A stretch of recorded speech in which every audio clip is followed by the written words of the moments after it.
Hey everyone, and welcome back to the channel. Have you ever looked at the world around you and felt bored? Like you're just a pawn in a game you don't even know the rules to? A world where talent, hard work, and logic seem to get you nowhere. A world of endless, meaningless struggle? Well, what if I told you there were two people who felt that exact same way, but they decided to do something about it? What if, to them, this reality was the problem, and the only solution was to escape? Meet Sora and Shiro. Together they are blank, an undefeated mythical duo who have never lost a single video game, a single online match, a single round of chess. They are the definition of genius, shut-ins, and social recluses. They don't fit in this world, because in their eyes, this world is just a terrible, broken game. And then one day they got an email, an invitation, from someone named Tet, a being who claimed to be the god of games. His message was simple. What if there was a world where everything was decided by games? And that, my friends, is the beginning of the most brilliant, mind-bending, and criminally underrated anime I've ever seen. This is the story of No Game, No Life. No Game, No Life follows Sora, an 18-year-old brilliant strategist, and his 11-year-old genius sister, Shiro, a master of logic and computation. They are a single unit, unable to function apart. When they're separated, they become cripplingly anxious and useless. Together, they are blank, and they are unstoppable. After accepting Tet's invitation, they are instantly whisked away from their drab grey world into a vibrant magical realm called Disboard. But this is not just any fantasy land. In Disboard, violence is outlawed, war is obsolete, and every single conflict, from a simple argument to an entire race's survival, is settled by a game. This is governed by the absolute rules of the 10 pledges. Let's break down these pledges, because they are the very foundation of this world. All murder, war, and robbery are forbidden in this world. All conflict is resolved through games. In games, each player will bet something they agree to. As long as it doesn't violate Pledge 3, the game contents and rules are decided by the players. The challenged party has the right to decide the rules of the game. All bets made in accordance with the pledges must be honored. Conflicts between groups shall be conducted by a designated representative. If cheating is detected during a game, it is considered an instant loss. In the name of the god of games, the above pledges are absolute. Let's all have fun and play together.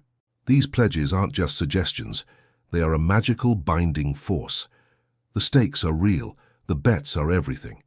And for Sora and Shiro, this isn't just a paradise, it's a test. Their first challenge is a game of chess against an Exceed, a high-ranking member of the world's 16 races. And of course they win. But how? They don't just see the board, they see the mind of the opponent. They play against the person, not the pieces. They sacrifice pieces, manipulate the rules, and use psychological warfare. This is the core of their genius. After their first taste of Disboard, they find themselves in Elkia, the last remaining city of humanity, the Humanity race. And what is the Humanity's status? They're on the brink of extinction. Reduced to a single small city, they have lost all their territory to the other, more powerful races. This is because the Humanity are the only race on Disboard who cannot use magic. They are considered the weakest, the most useless. But Sora and Shiro see this as an opportunity. A broken game just waiting to be fixed. They quickly encounter Stephanie Dola, a bright if naive young woman who is the granddaughter of the former king. She's trying to win back the throne from a cheating imposter. Sora, of course, challenges the king to a game for the crown. The game is a simple one, rock, paper, scissors. But nothing is simple with blank. Sora turns the game into a psychological minefield.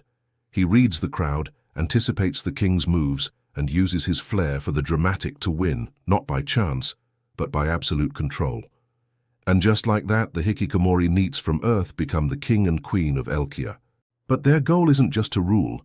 Their goal is to unite all 16 races of Disboard and challenge Tet, the god of games himself. A seemingly impossible task. The Humanity can't even beat a single race, let alone all of them. But blank operates on a different level. They don't just play to win, they play to overwhelm. Now here's where the series truly enters its thrill phase. The first major obstacle to their plan is the Werebeast Nation, a race with incredible physical power and a unique ability. They can read the minds of others to predict their actions, a seemingly unbeatable advantage in any game. Sora and Shiro decide to challenge them for the human territory they've lost. The Werebeast's representative, a young girl named Izuna, is their ultimate weapon. The final game to decide the fate of humanity is a game of Shiritori. Yes, the simple word game. But in this world, with the 10 pledges, the stakes are everything. The rules are custom. Every word spoken in the game becomes a reality.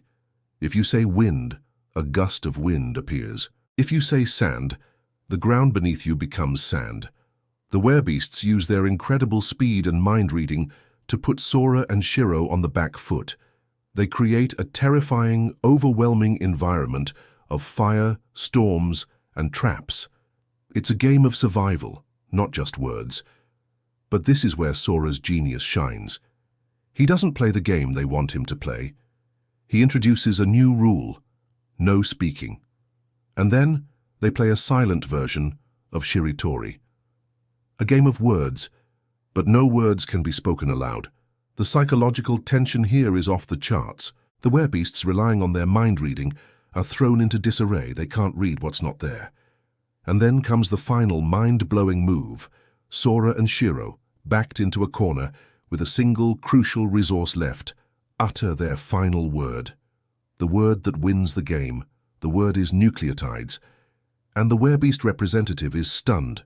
The audience is stunned. Why that word? What does it do? Because nucleotides creates life. It's the building block of DNA. It's the building block of every single thing on the field of play. Sora and Shiro created a new world, a new reality on the battlefield of the game. They used the game's rules to rewrite the game itself. They didn't just win. They created a whole new rule set that the opponent could not comprehend. This is the ultimate thrill of no game, no life. It's not about strength or magic. It's about a deeper, more fundamental understanding of logic, rules, and human psychology. Their victory over the Werebeasts secures their alliance and proves the humanity are not to be underestimated. But the journey has just begun. They continue their quest, winning games and forming alliances with other races. They defeat the Flugels, a race of powerful, ancient beings who were once weapons of mass destruction. Their game is a mental one, a battle of wits and knowledge for a library of immense power. And of course, Blank uses Jibril's own love of knowledge against her, baiting her into an intellectual trap she can't resist. They also challenge the Elves, the oldest and most magically powerful race, in a game of chess against their greatest grandmaster.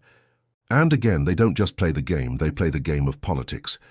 They use the 10 pledges and their strategic alliances to win without even a single move being made on a chessboard. They force a checkmate on a social, political, and logical level. By the end of the series, Sora and Shiro have not only reclaimed all the lost territory for humanity, but have also united several major races under one banner, the Grand Alliance of Elkia. Their goal is clear: to gather the tokens of the 16 races and challenge the God of Games himself. They've proven that even the weakest race, with the right minds at the helm, can challenge the strongest beings in existence. The final scene of the anime shows them, poised to begin the ultimate game, the game against the very rules of the world, the ultimate opponent. No game. No life is more than just a power fantasy. It's a love letter to video games, to logic, and to the power of human ingenuity. It's a story that asks what happens when you take two people who have mastered a different kind of reality and drop them into a world where their skills are finally, truly, put to the test. Every single game, every single move, is a puzzle box with a brilliant solution. It's a show that trusts its audience to be smart, to keep up, and to appreciate the genius of its characters. It's a commentary on strategy, on the meaning of victory, and on the fact that sometimes the only way to win a broken game is to rewrite the rules. If you're a fan of mind games, brilliant strategies, and world building that is second to none, you absolutely need to watch this show. It's a 10/10 recommendation from me, and now I want to hear from you. What was your favorite game or strategic moment in No Game, No Life? Was it the chess match? The werebeast Shiritori? Let me know in the comments below. If you enjoyed this long-form breakdown, please hit that like button to let me know. Subscribe to the channel and ring that notification bell so you don't miss out on my next deep dive into your favorite anime. Until next time, this is Ultra Anime signing out. Game over.